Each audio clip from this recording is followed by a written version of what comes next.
नमस्कार, कसे आहात सगळे? मस्त मजेत ना? आज आपण एक उपवासाची रेसिपी बघतोय आणि आता शिवरात्र आलेलीच आहे जवळ. त्यासाठी तर तुम्हाला उपयोग होईलच, पण एरवीसुद्धा आपल्याला लहान मोठे बरेच वेळा उपवास असतात. त्यावेळेला आपण काय प्रत्येक वेळेला साबुदाणा भिजवतोच असं नाही. त्यामुळे हे पटकन बटाट्याची रेसिपी होऊ शकते आणि ती म्हणजे बटाट्याच्या काचऱ्या. तर उपवासाच्या बटाट्याच्या काचऱ्या करण्यासाठी इथे मी हे सगळं साहित्य घेतलेलं आहे आणि मेन म्हणजे आपले बटाटे. तर हे बटाटे मी जवळजवळ म्हणजे हे 5 आहेत आणि जवळजवळ ते अर्धा किलो बटाटे आहेत. हे बटाटे मी आधी धुवून घेतलेले आहेत, स्वच्छ धुतलेत एकदम आणि ते आता मी सोलणार आहे आधी सोलाण्याने आणि मग त्याच्या काचऱ्या करून घेणार आहे. मला विडीवरच सवय असल्यामुळे मी ह्या आता काचऱ्या पण विडीवरच करून घेणार आहे. हे बटाटे सोलून आपले धुवून झाले आणि आता मी ह्याच्या काचऱ्या करते. पण ह्या काचऱ्या मी हे दाखवते म्हणजे काय, काचऱ्या तर सगळ्यांना येतातच काढता, पण जे अगदी नवशिके आहेत त्यांच्यासाठी मी हे काचऱ्या कशा काढायच्या हे पण दाखवते. तर ते एका ह्याचे मी 2 भाग केले आणि अर्थात जसा बटाटा लहान मोठा असेल त्याप्रमाणे हे करायचं आहे. एका छोटा असला तरी 4 करावेच लागतात, पण जर अगदी खूपच मोठा असला बटाटा तर मग तुम्ही 3-3 असे उभे काप केलेत तरीसुद्धा काही हरकत नाही. नाही तर मग काय काचऱ्या बऱ्याच ह्या होतील, जाड्या जाड्या होतील, म्हणजे मोठ्या होतील खूप. हे बघा, ह्या अशा काढायच्या. ह्या मी दाखवते म्हणजे काय नवशिक्यांसाठी दाखवते. काचऱ्या कशाला म्हणतात हे आपल्याला तर माहितीच आहे, आपल्याला चिराची माहिती असते. हे बघा, अशा ह्या पद्धतीने करायच्या, अशी होते आणि त्या पाण्यातच टाकते मी लगेच, म्हणजे काळा पडायला नको बटाटा. आता अशाच मी सगळ्या काचऱ्या करून घेते सगळ्या बटाट्यांच्या आणि मग आपण भाजी करायला नंतर घेऊया. या बघा, या बटाट्याच्या काचऱ्या आपल्या करून झाल्या. आता मी भाजीसाठी फोडणी करायला घेते. फोडणीसाठी इथे मी कढई तापत ठेवली आहे आणि त्याच्यात आपण आता तूप घालूया. तर आपल्या काचऱ्या म्हणजे तशा बऱ्यापैकी झालेत, अर्धा किलो आहेत ना बटाटे, म्हणून आपण 3 चमचे तरी याला तूप घालूच. आता तूप तापलेलं आहे, त्याच्यामध्ये मी आता हे जिरं घालणार आहे आणि जिऱ्यानंतर मी हे मिरच्यांचे तुकडे घालते. या 2 मिरच्या मी घेतलेत, आपापल्या चवीप्रमाणे तिखट म्हणजे मिरच्या घालाव्या. आता मी ह्या काचऱ्या ह्याच्यामध्ये घालते, पाण्यातून अशा काढून घालायच्या.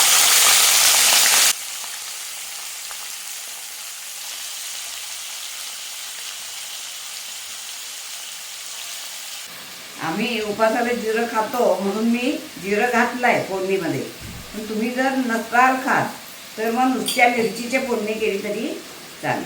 आता फोडणीमध्ये आपण बटाट्याच्या काचऱ्या चांगल्या ढवळून घेऊया.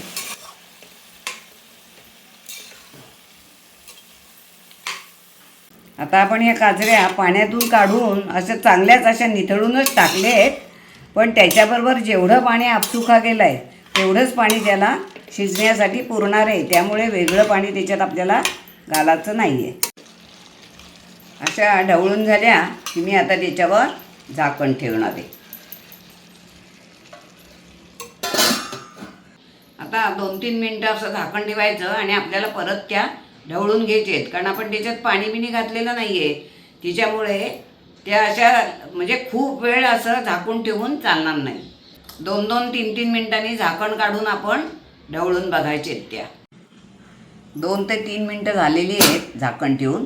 आता मी झाकण काढून जरा असं ढवळून घेते. आता परत 2 ते 3 मिनटं मी ह्याच्यावर झाकण ठेवते.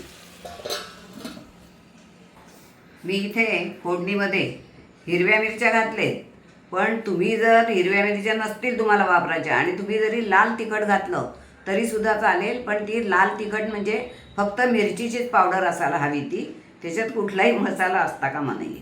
तशी पण तुम्ही घालू शकता आणि तशी पण भाजी चांगली लागते. म्हणजे भाजी म्हणजे या काचऱ्या चांगल्या लागतात. कोणाला हिरवी मिरची आवडते, कोणाला ते लाल तिखट घातलेलं आवडतं. ही ज्याची त्याची आवड आहे, त्यामुळे लाल तिखटसुद्धा चालतं.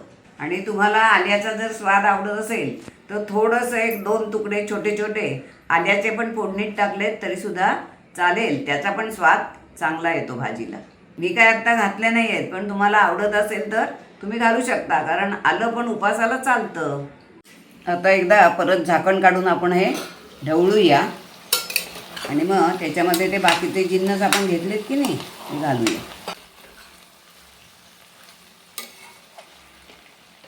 आणि ही भाजी अगदी शुष्क होऊ नये म्हणून मी 3 चमचे तूप घातलं आहे, कारण आपण शेंगदाण्याचं कूट वगैरे घालतोच की नाही नंतर, त्यामुळे सुद्धा ते मग हे ॲडजस्ट होतं. म्हणजे खूप अशी कोरडी कोरडी मग लागत नाही, त्यामुळे तूप जरा बऱ्यापैकीच घालायचं, म्हणून मी जो आता 3 चमचे घातलं आहे. आता आपण त्यामध्ये घालूया चवीनुसार मीठ. हे बघा, मी मीठ असं आपापल्या चवीप्रमाणे घालावं. आणि ही घालते मी साखर. साखर छोटा चमचाच घालायची आहे, कारण चवीसाठी घालायची ती आपल्याला. थोडीशी घातली तरी चव भाजीला छान येते. आणि आता हे मीठ आणि साखर घातलं आहे ना आपण, ते एकदा आपण ढवळून घेऊया. जेव्हा आपण मीठ घालतो ते साधारण काचरी अशी सबंध असतानाच घालायचं. जास्त अशी खूप शिजली आणि पिठूळ झाली की मीठ घालायचं नाही, आधीच जरा घालायचं, म्हणजे ते सगळीकडे सारखं लागतं. आणि अगदी कच्चे बटाटे असताना पण नाही घालायचं, थोड्या 2 वाफा आल्या की नंतर मीठ घालायचं, म्हणजे ते सगळीकडे सारखं चांगलं लागतं. आता आपण घालतो यामध्ये शेंगदाण्याचं कूट. आणि हे शेंगदाण्याचं कूट मी शेंगदाणे भाजून आणि सोलून नंतर कूट करून घेतलेलं आहे. आणि हे पण मी 4-5 चमचे घालते, त्याने पण स्वाद खूप चांगला येतो, त्यामुळे शेंगदाण्याचं कूट घालावंच. त्यानंतर आपल्याला घालायचं आहे हे सुकं खोबरं. सुकं खोबरं म्हणजे काय, मी सुकं खोबरं घालते, पण ह्याच्यात जर तुमच्याकडे ओला नारळाचं खवलेलं असेल ते पण तुम्ही घातलं तरीसुद्धा चालतं, म्हणून मी हे खोबरंच घालते आत्ता. आणि काय होतं, मी असं का म्हणते, असं खोबरं ते पण चालतं हे पण चालतं, तर काही वेळेला काय होतं, आपल्याला जेव्हा काचऱ्या करायच्या असतील आणि जर ओलं खोबरं आपल्याकडे खवलेलं नसेल फ्रीजमध्ये, तर मग तेवढ्यासाठी थोडासा आपण 40 रुपयाचा नारळ आणणार आणि खोबरं हे करणार. म्हणून मग काय करायचं, अशा वेळेला हे सुकं खोबरं आपल्याकडे किसलेलं असतंच, ते घातलेलं सुद्धा चालतं. सुक्या खोबऱ्याचा सुद्धा स्वाद त्याला खूप छान येतो. म्हणजे कुठलंही आपण घालू शकतो, त्यात काही प्रॉब्लेम नाही, ती भाजी चांगलीच लागणार. प्रत्येक वेळेला काय आपण मुद्दामून साहित्य बाजारातून आणून करत नाही कुठलाही पदार्थ, तर मग घरामध्ये जे अवेलेबल आपल्याकडे असतं ते जरी यूज केलं तरी चालतं. चवीत काय एवढा अगदी खूप फरक पडत नाही. दोन्ही खोबरं, कुठलंही खोबरं घातलं तरी भाजी चांगलीच लागणार आहे. सगळे पदार्थ आपल्या ह्याच्यात घालून झाल्यावर ती चांगली आता शिजलेली पण आहे. आणि आपण आता गॅस बंद करू, कारण ही बघा असं बघायचं शिजले का नाही, असं कालथ्याने त्याचे 2 तुकडे झाले त्या काचरीचे की शिजले समजायचं. हे बघा, कारण आती पण शिजवली तरी त्याचा मग मेण होईल, मग काचरी तुम्हाला दिसणारच नाही डोळ्याला.